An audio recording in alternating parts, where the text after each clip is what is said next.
तो सब प्रकार के शास्त्र हमको बता रहे कि परिवार में 3 संतान चाहिए। अच्छा, मोहन भागवत से कहिए कि जो जिनके एक बच्चा भी नहीं है उनको क्या दंड देना चाहिए? आरएसएस अपना शताब्दी वर्ष मना रहा है। इस सिलसिले में बीते रविवार को मुंबई में एक कार्यक्रम का आयोजन किया गया, जिसमें बॉलीवुड के बड़े चेहरे भी शामिल हुए। इस दौरान एक सवाल के जवाब में एक बार फिर से संघ प्रमुख मोहन भागवत ने 3 बच्चे पैदा करने का सुझाव दे डाला। इतना ही नहीं, उन्होंने युवाओं को 19 से 25 साल के बीच शादी कर लेने की सलाह भी दी, जिसके बाद से ही उनके इस बयान को लेकर सियासत तेज हो चली है। पहले आप उनका ये बयान सुनिए। डॉक्टर लोग हमको कहते हैं कि 19 साल की आयु से 25 साल की आयु तक विवाह और 3 संतानें, तो पेरेंट्स और चिल्ड्रन दोनों हेल्दी रहते हैं। मानस शास्त्र वाले कहते हैं, साइकोलॉजिस्ट कहते हैं कि घर में अगर 3 सिबलिंग्स है तो आपस में जो व्यवहार उनका होता है उसमें से वो ईगो मैनेजमेंट अच्छी तरह सीख लेते हैं। उसके चलते उनके अपने परिवारों में बाद में विच्छेद नहीं होता है, तो परिवार का स्वास्थ्य ठीक रहता है। और पॉपुलेशन साइंटिस्ट कहते हैं कि 3 से नीचे खतरा है और 2.3 से नीचे आप ढलान पर हो। अभी हम 2.1 के नीचे जा रहे हैं।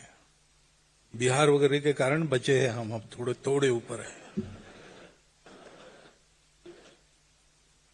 तो बहुत से देशों ने ये प्रयास करके 2.5 के नीचे जाने के बाद फिर से 3 से ऊपर अपने पॉपुलेशन को लाया। और देश की पॉपुलेशन पॉलिसी कहती है 2.1। तो 2.1 राउंड ऑफ करते हैं, गणित में तो 2 होता है, लेकिन आदमी के बारे में ऐसा नहीं होता ना। 0.1 आदमी होता नहीं, कभी होगा तो पूरा होगा, नहीं तो नहीं होगा। तो 2.1 यानी 3। तो सब प्रकार के शास्त्र हमको बता रहे कि परिवार में 3 संतान चाहिए। तो वहीं अब आरएसएस प्रमुख मोहन भागवत के जनसंख्या वाले बयान पर अखिलेश यादव के चाचा और सपा के राज्यसभा सांसद राम गोपाल यादव ने तगड़ा पलटवार करते हुए कहा कि इस समय तो जनसंख्या विस्फोट हो रहा है।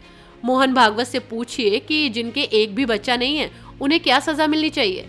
हर किसी का कम से कम एक बच्चा तो होना ही चाहिए। पॉपुलेशन एक्सप्लोजन हो रहा है अच्छा, मोहन भागवत से कहिए कि जो जिनके एक बच्चा भी नहीं है उनको क्या दंड देना चाहिए? उनका भी तो कुछ योगदान होना चाहिए। देश में 3 से ज्यादा नहीं होना चाहिए, तो कम से कम एक तो होना ही चाहिए कि नहीं होना चाहिए? बोलिए, आप पूछिए उनसे। तो वहीं अब संघ प्रमुख मोहन भागवत के 3 बच्चे पैदा करने वाली नसीहत को लेकर विपक्ष उनको ही निशाने पर ले रहा है। वहीं अब भागवत के इस ज्ञान पर सियासी घमासान छिड़ी हुई है। वैसे आपकी इस खबर पर क्या राय है, हमें कमेंट बॉक्स में जरूर बताएं।